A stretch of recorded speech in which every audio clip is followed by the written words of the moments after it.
Bismillahirrahmanirrahim. Assalamu alaikum dear students. I am Kaisar Israr and you are watching our YouTube channel Al Wajid Academy of Sciences. If you are new on our channel then please subscribe our channel and press the bell icon. Today's our lecture is about the applications of Gauss's law. तो आज के lecture में हमने क्योंकि Gauss's law की applications को discuss करना है तो गाज़िस लॉ की जो एप्लीकेशंस हैं उनके लिए कुछ स्टेप्स जो हैं वो हमें पहले से मालूम होने चाहिए। आज हम उन्हीं चीज़ों को डिस्कस करने जा रहे हैं जिसमें सबसे पहली जो चीज़ होती है वो एक इमेजिनरी क्लोज सरफेस होती है। तो इमेजिनरी क्लोज सरफेस जो है वो किस तरह से अज्यूम की जाती है, वो इस तरह से अजम्पशन होती है उसकी कि जहाँ पे हमने इलेक्ट्रिक फील्ड इंटेंसिटी की वैल्यू को मालूम करना होता है तो वो सरफेस यानी इमेजिनरी सरफेस वहाँ से पास आउट होती हो, तो फिर उसको यूज़ करते हुए हम वहाँ पे इलेक्ट्रिक फील्ड इंटेंसिटी की वैल्यू को मालूम कर सकते हैं। बट यहाँ पे 3 स्टेप्स जो हैं वो बहुत इंपॉर्टेंट है हमारे, वो कौन-कौन से हैं ज़रा गौर से देखिएगा। सबसे पहला स्टेप ये होता है कि सबसे पहले हमने क्या करना होता है, जब कभी भी हमने किसी भी गाउस लॉ की एप्लीकेशन में से इलेक्ट्रिक फील्ड इंटेंसिटी की वैल्यू को मालूम करना है, ऐसा करने के लिए सबसे पहले हमें यूज़ करनी होती है सरफेस चार्ज डेंसिटी। और सरफेस चार्ज डेंसिटी जो होती है उसको रिप्रेजेंट किया जाता है सिग्मा से। तो वो क्या होता है, वो होता है surface charge density sigma is equal to charge per unit area. और फिर यहाँ से हमेशा हमेशा चार्ज की वैल्यू निकाली जाती है, मीन्स एरिया इधर डिवाइड तो उधर जाएगा तो मल्टीप्लाई हो जाएगा, तो sigma into A is equal to आ जाएगा क्यू। दूसरा स्टेप, स्टेप नंबर 2, ये था फर्स्ट स्टेप हमारा। स्टेप नंबर 2 क्या होता है, स्टेप नंबर 2 में देख लीजिएगा। स्टेप नंबर 2 हमारा ये होता है कि हमें इस्तेमाल करना होता है गाउस लॉ, यानी हम यहाँ पे लिखते हैं according to Gauss law, according to Gauss law. Gauss law को यूज़ करते हुए हमें इलेक्ट्रिक फ्लक्स लिखना होता है। इलेक्ट्रिक फ्लक्स के बारे में हमें पहले से मालूम है, गाउस लॉ के मुताबिक इलेक्ट्रिक फ्लक्स बराबर होता है one by epsilon naught times the total charge enclosed by that surface. और जो क्यू यहाँ पे लिखा हुआ है उसकी जगह पे उसकी वैल्यू जो फर्स्ट स्टेप में निकाली गई होती है उसको हम यहाँ पे ला के पुट कर देते हैं। इट मीन्स दैट वो हमारे पास बन जाता है one by epsilon naught multiplied by sigma into A, और इसे रखा जाता है इक्वेशन नंबर 1। उसके बाद ये सेकंड स्टेप जो है ये अभी तक हमारा ख़त्म नहीं हुआ, बल्कि इसके अंदर हम 2 तरह से इलेक्ट्रिक फ्लक्स को फाइंड आउट करते हैं। नंबर 1, पहले स्टेप के अंदर यानी दूसरे के अंदर जो पहला स्टेप होता है वो होता है, फर्स्ट ऑफ ऑल हम गाउस लॉ को यूज़ करते हैं। इसी के अंदर जो इसका बी पार्ट होता है वो होता है by definition. By definition, by definition हमने कैसे फाइंड आउट करना होता है, बाय डेफिनीशन हम पहले से इलेक्ट्रिक फ्लक्स के बारे में जानते हैं। इलेक्ट्रिक फ्लक्स की डेफिनीशन होती है the dot product of electric field intensity and area vector. ये आता है हमारा सेकंड फ्लक्स, यानी कि by definition find the value of the electric flux. तो ये इसको इक्वेशन नंबर 2 का नाम देंगे। अब स्टार्ट होता है हमारा थर्ड स्टेप। थर्ड स्टेप क्या होता है, थर्ड स्टेप के अंदर हमने क्या करना होता है कि जो इक्वेशन नंबर 1 में पहला फ्लक्स फाइंड आउट किया गया है गाउस लॉ के मुताबिक, दूसरा बाय डेफिनीशन, इन दोनों को करना होता है कंपेयर। तो हम यहाँ पे लिखते हैं comparing 1 and 2, comparing equation number 1 and equation number 2। जैसे ही दोनों को हम कंपेयर कर लेते हैं तो इट मीन्स दैट हमारे पास आ जाता है E vector dot A vector becomes equals to one by epsilon naught multiplied by sigma into A. और इनको फिर सॉल्व करते हुए, यानी ये जो ए ई डॉट ए होगा उनके जो अंदर जो एंगल्स वगैरह आएंगे उनको यूज़ करते हुए हम क्या करते हैं, इलेक्ट्रिक फील्ड इंटेंसिटी की कीमत को मालूम कर लेते हैं। आज के लेक्चर में हमने इन स्टेप्स को डिस्कस करना है और उसके अलावा हम इसकी आज फर्स्ट एप्लीकेशन जो है वो डिस्कस करने जा रहे हैं। तो first application of Gauss law क्या होती है वो देख लीजिएगा। उसका first application of Gauss law जो है वो है find the value of electric field intensity inside a hollow charge sphere.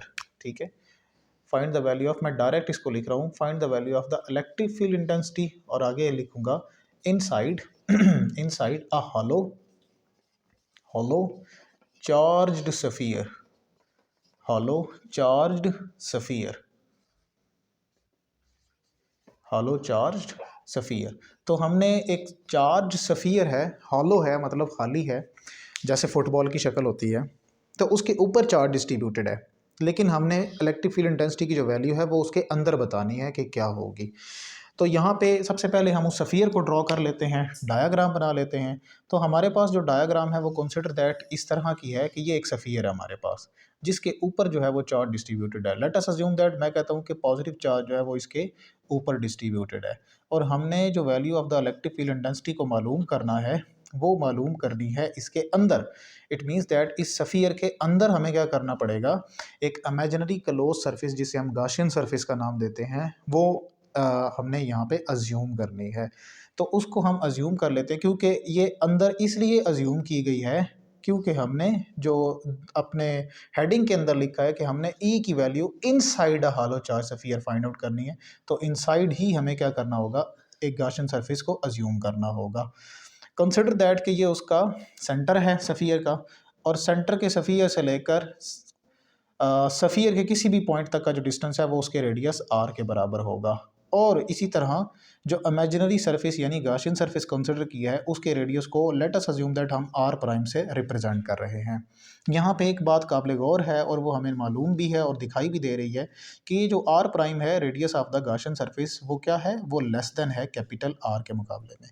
तो हमारे स्टेप्स वही उसी तरह से स्टार्ट हो जाते हैं जैसे हमने पहले अज्यूम किए थे, उन्हीं स्टेप्स को लेकर के चलते हैं।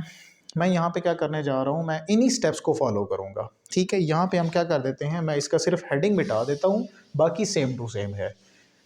किस तरह से, गौर से देखिएगा। मैं यहाँ पे लिखूँगा मैथमेटिकली, मैथमेटिकली,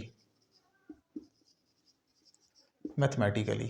मैथमेटिकली क्या करना होगा, देखिए भाई, सबसे पहले क्योंकि हमें मालूम करना होता है सरफेस चार्ज डेंसिटी। यहाँ पे क्या सरफेस चार्ज डेंसिटी मालूम करेंगे जबकि चार्ज अंदर मौजूद ही नहीं है, एनक्लोज चार्ज है ही नहीं। इट मीन्स दैट सर इसका पहला स्टेप जो है वो ख़त्म हो जाता है। कहाँ से स्टार्ट होता है, इसका मेन स्टेप जो है वो स्टार्ट ही इसके दूसरे स्टेप से होता है। हम क्या लिखेंगे, यहाँ पे लिखेंगे अकॉर्डिंग टू गाउसेस लॉ। गाउसेस लॉ के मुताबिक फ्लक्स जो होता है वो बराबर होता है 1/एप्सिलॉन नॉट इंटू क्यू, या क्यू एनक्लोज भी लिखा जाता है। लेकिन यहाँ पे एक बात बहुत ज़रूरी है और यहाँ पे लिखना भी ज़रूरी है, और वो क्या है, गौर से देखिएगा। इसको मैं लिख रहा हूँ ENC, मतलब चार्ज एनक्लोज। आपको ये डायग्राम देखने पर ही मालूम हो जाएगा सर चार्ज जो है वो सारे का सारा सरफेस के ऊपर डिस्ट्रीब्यूट है, बाहर मौजूद है। इस गाशियन सरफेस के अंदर तो चार्ज मौजूद नहीं है। जब चार्ज अंदर मौजूद नहीं है इट मीन्स दैट मुझे ये पता चला कि सर ये जो Q एनक्लोज्ड है ये बेसिकली ज़ीरो के बराबर है। इट मीन्स दैट, तो मैं ये वैल्यू जो है ये इस इक्वेशन के अंदर पुट कर दूंगा तो मुझे फ्लक्स मिल जाएगा। फ्लक्स क्या मिलेगा, मैं लिखूंगा sir electric flux becomes equal to one by epsilon naught multiplied by 0। Then one by epsilon naught multiplied by 0 becomes equal to 0। मैं इसे इक्वेशन नंबर 1 का नाम दे दूंगा। फिर इसी के अंदर by definition same to same यही चलेगा कि इलेक्ट्रिक फ्लक्स बराबर होता है E डॉट ए। इसे इक्वेशन नंबर 2 का नाम भी देंगे, कंपेयर भी करेंगे इक्वेशन नंबर 1 और 2 को। बट यहाँ पे एक बात काबिल गौर है और वो क्या है, वो ये देख लीजिएगा कि इधर इक्वेशन नंबर 1 जो है, इक्वेशन नंबर 1 की जो लेफ्ट साइड है वो लेफ्ट के बराबर है, बट राइट साइड राइट के बराबर होगी। इट मीन्स दैट इसकी जो राइट साइड है वो सर E डॉट ए के बराबर है, E डॉट ए। और उसका आंसर किसके बराबर आया हुआ है, वो आया हुआ है 0, क्योंकि डॉट प्रोडक्ट है, it means that scalar product है। तो यहाँ से हमें ये पता चला चाहे गाशियन सरफेस आपने अज्यूम भी की हुई है तो उसका एरिया वेक्टर कभी भी 0 के बराबर नहीं होगा, क्योंकि सरफेस कुछ ना कुछ तो एरिया रखती है। तो हमें ये पता चला कि sir when the product of these two factors becomes equals to 0, either first factor equals to 0 और second is 0, it means that here the value of the electric field intensity becomes equal to 0 because, यहाँ पे लिखेंगे because area vector doesn't equals to 0। Sir area vector 0 के बराबर नहीं है। उसकी वजह क्या है, उसकी वजह यह है कि ये जो सरफेस मौजूद है इसका कुछ ना कुछ एरिया तो होगा। तो इसका एरिया ज़रूर है लेकिन इसके अंदर इलेक्ट्रिक फील्ड इंटेंसिटी मौजूद नहीं हो सकती। यहाँ तक आज का हमारा लेक्चर जो है वो ख़त्म होता है। इंशाल्लाह नेक्स्ट लेक्चर के अंदर हम जो है इसकी सेकेंड और थर्ड एप्लीकेशन को डिस्कस करेंगे। तब तक के लिए हमें दीजिए इजाज़त। अल्लाह हाफिज़।